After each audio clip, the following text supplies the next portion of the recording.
This is an average plant from Dent Acres. As you can see, it's quite spindly. This is once again icing sugar. But you can see down the bottom, this is where the growth is, and this is where I'm interested in actually making the cuts. And don't be afraid, because the new growth comes right from the bottom. So depending on where you want it, but for example, I would cut here, here, here, here, and there as my first cut, and then take a couple more off here. This one I would go right back, I don't like that, and I would take that one. So that would be roughly where I would start. I'd let this grow and then see if I want to take it down even further, but that's it for now. This is salvia icing sugar. I've just taken it out of its pot, and what you see next is going to be slightly brutal.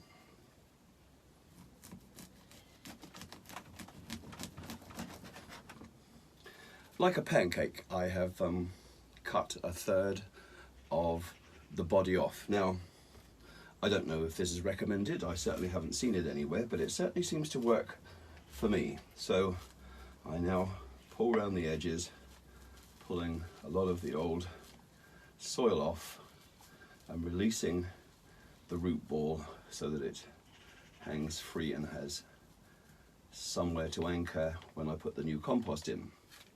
So I have my pot, some soil in. I use Asda compost because it's cheap and cheerful, and it seems to work well enough. And pull round.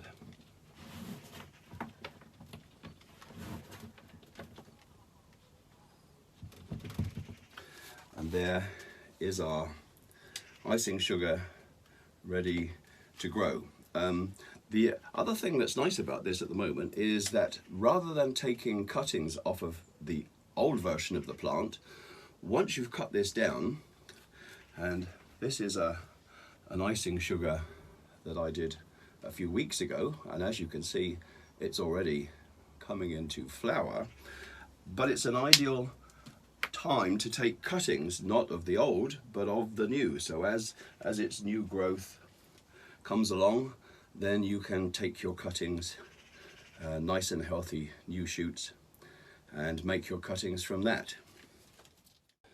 These are plants that I have already chopped down, cleaned up, ready for them to reshoot. And these are the cuttings that I have taken. They're about 4 days old at the moment. The only thing to remember is they do need to keep moist and out of the sun. So I constantly spray them with a sprayer, so that keeps the leaves nice and moist as the roots try to grow out of sight. These are just some of the plants that I have cut back, and within a few weeks we have new plants all together.